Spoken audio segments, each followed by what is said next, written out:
1 అవర్‌కి balloon release అయిపోయింది. Cervix 1 centimetre దాకా open అయిపోయింది.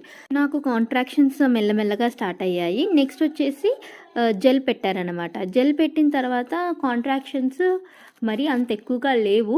వస్తున్నాయి, పోతున్నాయి, వస్తున్నాయి, పోతున్నాయి. కాంట్రాక్షన్స్ ఇంప్రూవ్ చేయడానికి నాకు జెల్ ఇన్సర్ట్ చేశారు. ఇన్సర్ట్ చేసిన తర్వాత ఒక హోల్ నైట్ వెయిట్ చేశారు. మిడ్‌నైట్ డాక్టర్ వచ్చి చెక్ చేశారు. 4 సెంటీమీటర్స్ దాకా ఓపెన్ అయింది. ఇంకా వెయిట్ చేద్దాము అనేసి అన్నారు. అలా ఆ రోజు నైట్ అంతా నాకు నిద్ర లేదు. అలా 5:30కి నా బేబీ కొంచెం రిలాక్స్ అయినట్టుంది. నాకు కూడా కొంచెం రిలాక్సేషన్ దొరికింది. సో నేను కొంచెం సేపు నిద్రపోయాను.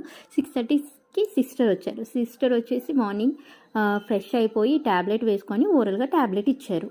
డాక్టర్ ఈ ప్రాసెస్ అంతా నాకు ముందే చెప్పారనమాట. ఇండక్షన్ అంటే ఎలా ఉంటుందని ముందుగానే ఎక్స్ప్లెయిన్ చేశారు. దేని తర్వాత ఏమి ఇస్తాము అనేసి. అలా నాకు ట్యాబ్లెట్ ఇచ్చిన తర్వాత కాంట్రాక్షన్స్ ఇంక్రీజ్ అయ్యాయి. ఇంక్రీజ్ అయిన తర్వాత నన్ను లేబర్ రూమ్కి షిఫ్ట్ చేశారు. అరౌండ్ 8